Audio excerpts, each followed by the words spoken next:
Hello, this is Dread, and in today's video topic, I have a story for you. Yes, so Dread was trying to be a very productive member of society, and he was trying to level a paladin as a support paladin. So, of course, I can make you a support paladin video. Well, my plans have been foiled by EHG. How is that? Well, I had joined a party and I started at level 40, just got to Monoliths, and I got all the way to level 60, and there it was, a crash. The game crashed, and EHG smited me.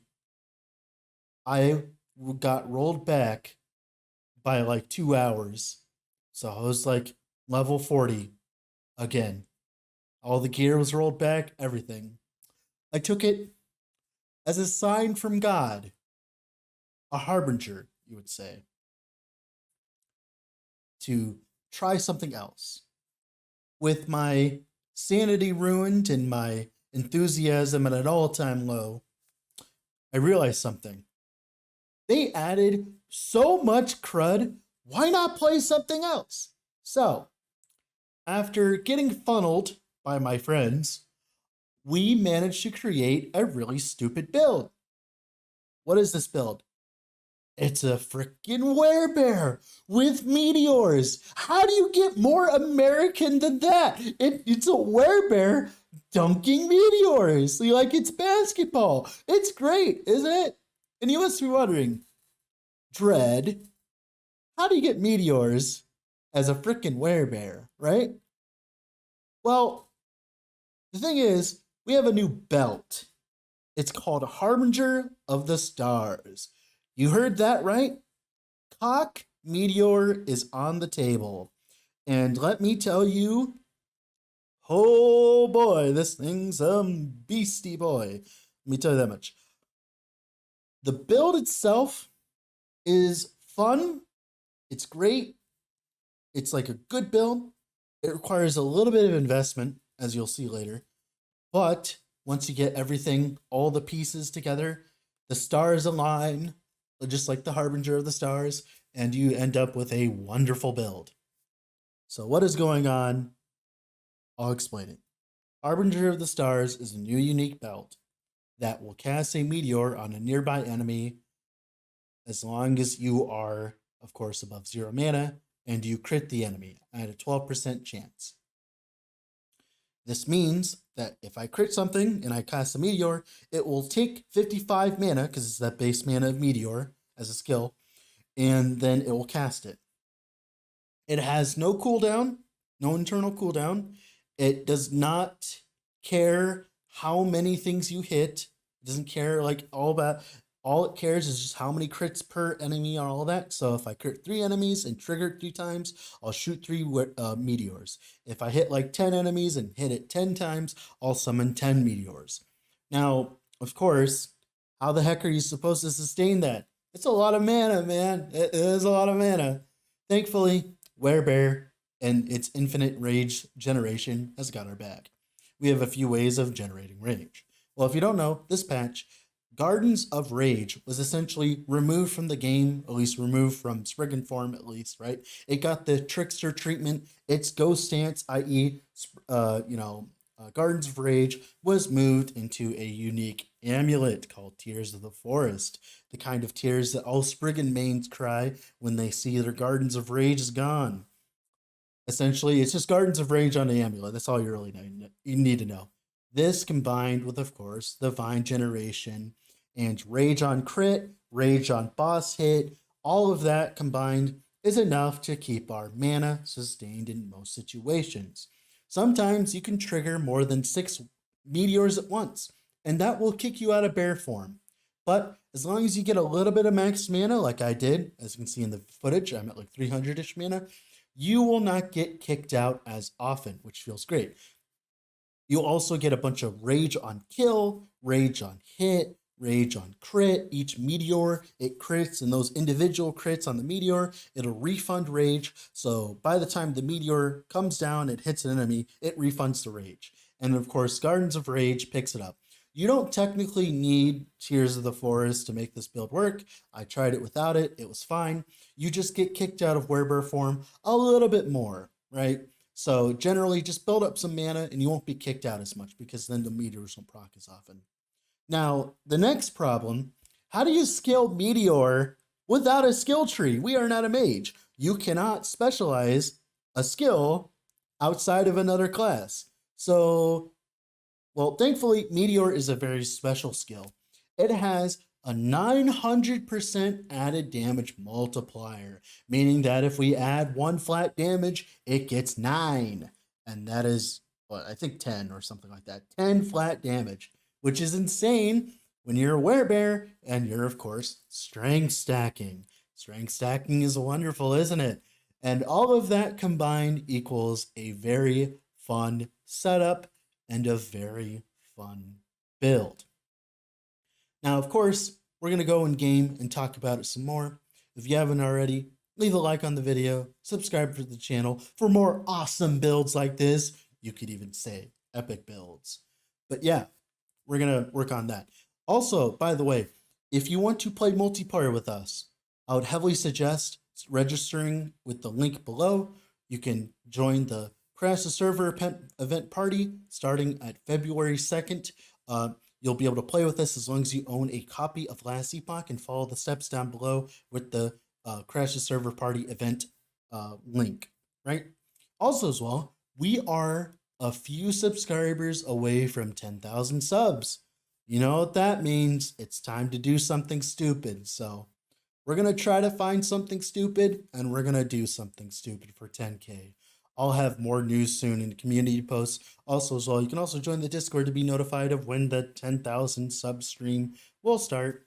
All that being said, let's go in game before my voice inevitably gives out. All right, this is Dread. We're in. So, I respect my support Werebear Paladin into this because of unforeseen circumstances. So we're just going to go through the build very quickly because I don't have that much time. And of course, as well as a caveat, this could be changing. They could literally nerf this tomorrow, the next day or whatever. I just want to make sure you guys know this is in very beta. It's very, very finicky. So they could be nerfing anything at any time. So just remember that. Let's go through the build. TLDR, Harbinger of Stars. Crit enemy, get Fireball. Great. Get DR2, which is great as well. You also get mana on pot, but we're Rage, so who cares, right? Of course, to sustain this, we need Rage on Spriggan, of course, Rage on Vine, right? This combined with Fear Leap plus Vines here equal Rage. We need these. My head is in the way. We need these. These combined plus Tears of the Forest. Now, there's also a lot of other stuff that we use that I want to talk about real quick that help. In Werebear tree itself, when you're in Werebear form, we get 10 Rage on hit. This is insane because we have a tornado that's hitting a lot. Our meteors hit, which then give us Rage.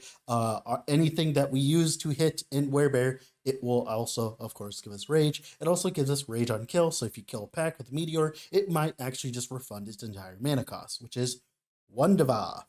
Now, we also have, of course, on the tree, we also have Rage on crit. 2 crit doesn't sound like much, but when your meteor comes down, hits 10 enemies, that's 20 Rage right there. That's pretty good. We like Rage. Now, that's how we sustain Rage in Werebear form. What really helps is we run a Rule of the Samoon. So one of the biggest problems with Harbinger of the Stars, at least on a Werebear build, is you do not have enough sources of hits. Meaning, when I'm in Werebear form, I can't hit the enemy enough to crit it to summon the meteors consistently, because as you can tell, it's only 11% chance on crit, meaning that we have to hit the enemy enough. That means that we're going to be utilizing Rule of the Samoon the first time. So essentially what it does is it creates a stationary fire tornado that just stays there. You can only have one tornado, and it shreds fire resistance each second, and it also, of course, summons a tornado. So, of course, we spec into tornado, make it cause as many hits as humanly possible. Hit, proc on single target. It's great. And Monolith, it has enough duration to literally proc itself. It will hit something off screen, like you'll leave it there on an enemy, walk off screen, it'll hit the enemy, and reproc itself against a nearby enemy. Since this says nearby, it means that if it's all the way on this side, hit enemy, it will proc nearby you, right?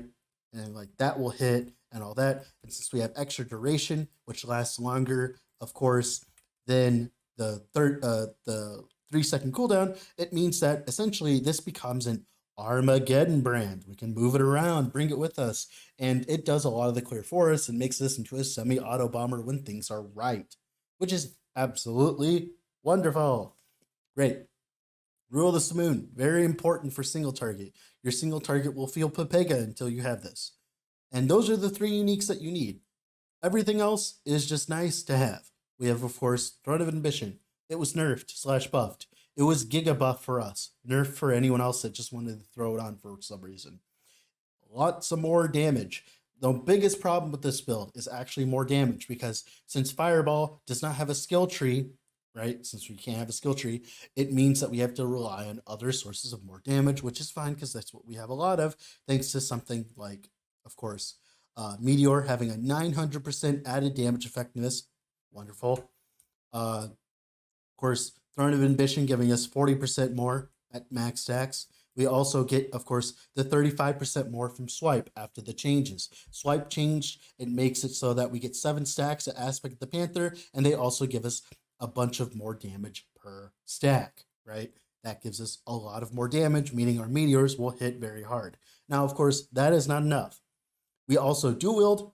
The reason why is so that, of course, we can run we run strength stacking. So in Werebear, we have this node, Wise and Cost. You gain additional spell damage per point of strength while in Werebear form. This is adaptive spell damage, so it turns into fire. And of course, we have about 93 strength. So that's another about 90 flat on top of the 60 flat we have here, and plus on top of however much Meteor has. But since we have 60 flat here and 90 flat there, this is 150 flat times 9 because of course, Meteor, which is wonderful. Our meteors right now, I can't show you to you right now because EHG decided to remove my dummy from me, and I'd have to go to the other dummy, but then there's a lot of complications. We're hitting like 200k on the dummy with each meteor, and we're about casting a few meteors per second, depending on how lucky we are. Sometimes it's feast or famine. Sometimes you get a few meteors. Sometimes you get a lot of meteors. Sometimes you get so many meteors it kicks you out of Werebear form. It happens sometimes. Expect it early on in the build's life cycle when you're like trying to get everything set up. But once you get enough mana, rate sustain and stuff, you don't get kicked out as often.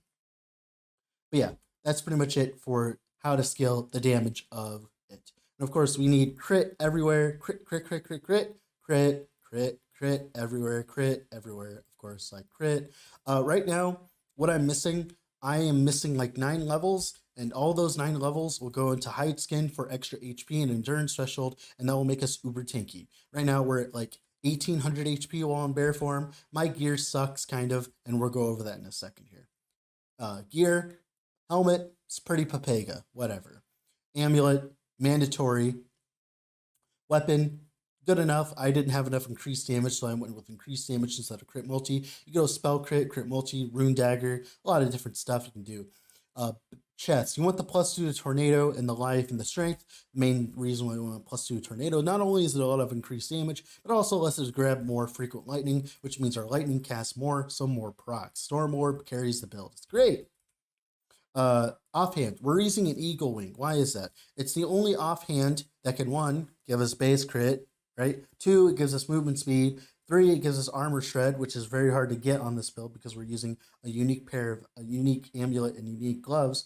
And 4, it means that we're dual wielding for this node in, of course, Swipe, which gives us a 12% crit multi per stack, but then it's doubled while dual wielding and we get 7 stacks. It's like 140% crit multi right there. That on top of like crit multi while transformed on idols or something like that will essentially just give us enough crit multi to be happy, which is wonderful. Now, ring, increased damage, strength, like reses, whatever.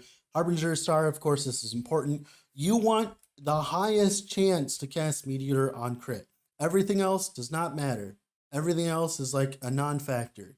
just chance to cast Meteor on crit.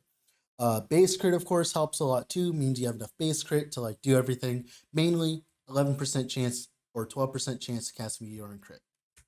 It's a very low LP belt right now. You can get LP on it very easily. I already have a 2 LP one, but I bricked it because that's what Dread does, is brick items, but it's fine. And we had this one laying around. I've dropped a few. It's not that rare. If you're at a party, you'll find it eventually. Now, of course, this might get nerfed. It's definitely probably going to get nerfed in some way, but of course, I like it. It's a fun, unique. I don't think it should be nerfed, at least to into the ground. I think like they could remove the less damage taken per each meteor you cast, and it would be completely fine. No one would care. More strength, of course, rule the Samoon. This is important if you like to actually kill bosses because those extra hits from Storm Orb on top of everything else makes up for the fact that you're not hitting enough on a single target. Of course, boots, movement speed, strength, the usual. Relic, strength, crit multi, the usual. Like, you get the picture. It's pretty easy, man. Now, we're going to flash the skill trees real quick for you guys who want to like actually play the build because I'm not actually going to make a planner for this build because, of course, I can't really do that because all of this is all changed. So here's Werebear. Pause for that one. Here's Warcry. You can pause for that one. Here's Tornado. You can pause for that one. Here's Fury Leap. You can pause for that one. Let me move my head. There you go. And then here's Swipe. Pause for that one too. And that's pretty much it for the build. It's gonna be it for the pretty much the end of it.